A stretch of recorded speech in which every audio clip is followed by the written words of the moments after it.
Hello dear friends, welcome to nursing Jeevan. आज हम digestive system के बारे में कुछ क्वेश्चंस कवर करने वाले हैं जो नर्सिंग एग्ज़ाम्स के लिए उपयोगी है।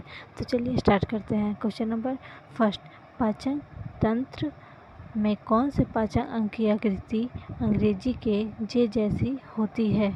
Which digestive organ in the digestive system is shaped like अंग्रेजी लेटर जे? हमारा ऑप्शन है liver, stomach, gall bladder, oesophagus. तो हमारा राइट आंसर है स्टोमक। स्टोमक का जो शेप होता है वो इस टाइप का होता है जो अंग्रेजी के जे जैसा देखने में लगता है। तो अब हमारा question number second, salivary gland द्वारा स्रावित तरल कहलाता है। The fluid secreted by the salivary gland is called option A mucus, serum, sebum या सलाइवा। तो हमारा राइट आंसर है सलाइवा। ये तो सबको पता ही होगा कि हमारे बॉडी में सलाइवा का जो सिक्रेशन है वो हर रोज़ 1 से 1.5 लीटर तक होता है। और जो सलाइवरी ग्लैंड है वो हमारे माउथ में 3 पेयर में बटे होते हैं। 2 पैरोटिड ग्लैंड, 2 सबमैंडिबुलर और 2 सबलिंगुअल ग्लैंड। इनमें से जो सबसे बड़ी सलाइवरी ग्लैंड होती है वो है पैरोटिड ग्लैंड। तो अब हमारा क्वेश्चन नंबर 3, प्रतिदिन गैस्ट्रिक जूस स्रावित होता है। Gastric juice secreted bye everyday 2000 ml, 200 ml, 20 ml या 50 ml। तो हमारा राइट आंसर है 2000 ml। Right answer is the option A. अब हमारा क्वेश्चन नंबर 4, मानव में छोटी आंत की सामान्य लंबाई होती है। The normal length of small intestine is human is option A 3 metre, option B 6 metre, option C 8 metre या ऑप्शन डी 1 मीटर। तो हमारा राइट आंसर है option B 6 metre. Option B is the right answer. और जो बड़ी आंत होती है उसकी जो लेंथ होती है वो 1.5 मीटर होती है। अब हमारा क्वेश्चन नंबर 5, स्टोमक के भाग क्रमशः होते हैं। The parts of the stomach are respectively fundus, body pylorus, body pylorus fundus, pylorus fundus body, pylorus body fundus. तो हमारा राइट आंसर है option A fundus body pylorus. जो हमारा स्टोमक होता है वो इस टाइप का होता है और यहाँ ये जो होता है वो फंडस होता है, ये होता है बॉडी होता है और फिर यहाँ जो होता है वो पाइलोरस होता है। अब हमारा क्वेश्चन नंबर 6, अमाशय में कितने कर्व पाए जाते हैं? How many curves are found in the stomach? Option A 1, 2, 3 या 4। तो हमारा राइट आंसर है ऑप्शन बी। हमारे अमाशय में 2 कर्वेचर पाए जाते हैं, एक लेज़र होता है और दूसरा होता है ग्रेटर।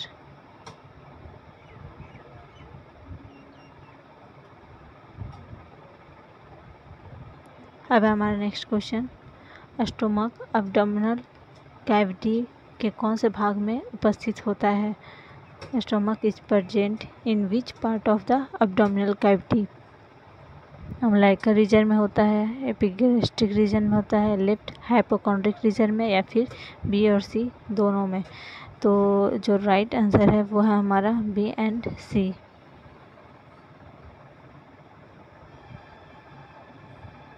यानी कि एपिगैस्ट्रिक रीजन में भी होता है और हाइपोकॉन्ड्रिक रीजन में भी होता है। अब हमारा नेक्स्ट क्वेश्चन, छोटी आंत में आमाशय के द्वारा पचित भोजन कहलाता है। The food digested by the stomach in the small intestine is called? Bolus कहा जाता है, काइम कहा जाता है, सेमी सॉलिड या लिक्विड कहा जाता है। इसमें से सेमी सॉलिड तो नहीं होगा, लिक्विड भी नहीं कह सकते हैं। बोलस वो होता है जो हमारे माउथ में जब सलाइवा से मिल जाता है फूड, उसे हम बोलस कहते हैं।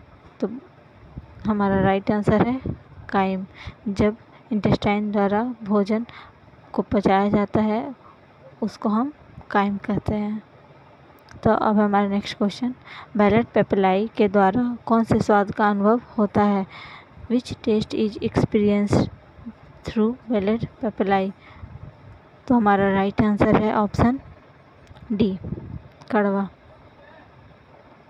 बैलेट पेपिलाई के द्वारा हम जो कड़वा टेस्ट होता है उसे फील करते हैं। अब हमारा नेक्स्ट क्वेश्चन 10, विटामिन डी की कमी से कौन सा रोग होता है? Deficiency of vitamin D cause disease. Beriberi होगा, रिकेट्स होगा, ब्लाइंडनेस होगा या स्कर्वी होगा?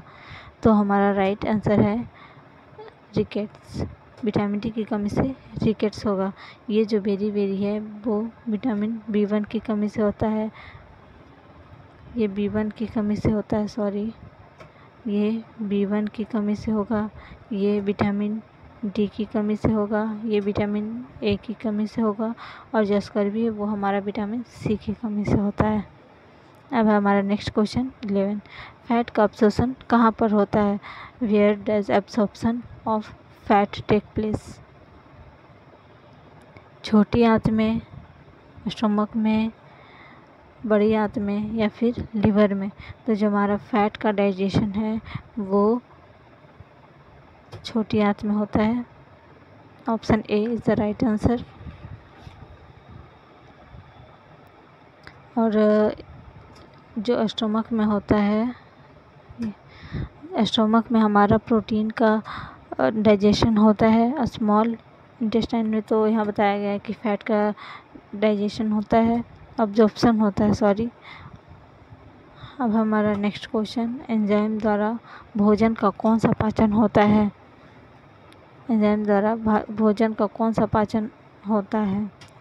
विच digestion of food takes place by enzyme? Option A chemical, option B mechanical, option C chemical and mechanical दोनों, या ऑप्शन डी कोई नहीं, नन। तो हमारा राइट आंसर है ऑप्शन ए केमिकल। एंजाइम के द्वारा जो भोजन का डाइजेशन होता है उसे हम केमिकल कहते हैं। अब है हमारा नेक्स्ट क्वेश्चन, मुंह में गम्स व गालों के बीच का हिस्सा कहलाता है? वेस्टिबल कहलाता है, वर्टिब्राई कहलाता है, या दोनों कहलाता है, या फिर कोई नहीं? तो जो हमारा राइट आंसर है वो वेस्टिबल होगा। दोनों तो नहीं हो सकता क्योंकि जो वर्टिब्राई है वो स्पाइन कॉलम को कहा जाता है, यानी कि जो हमारा बैकबोन है उसे, और यहाँ दोनों हो नहीं सकता, यहाँ पे सिर्फ माउथ की बात चल रही है, तो वेस्टिबल होगा। Vestibule is the right answer, option. अब हमारा क्वेश्चन नंबर 14, बाइल जूस में उपस्थित होता है? Bile juice contents. तो बाइल जूस में क्या उपस्थित होगा? कैल्शियम नहीं हो सकता है, सेरोटोनिन भी नहीं हो सकता है, पोटेशियम भी नहीं होगा, यानी कि C is the right answer. Bilirubin हमारा राइट आंसर होगा। और जब बिलीरुबिन का लेवल बढ़ जाता है तो हमारे बॉडी में जॉन्डिस देखा जाता है।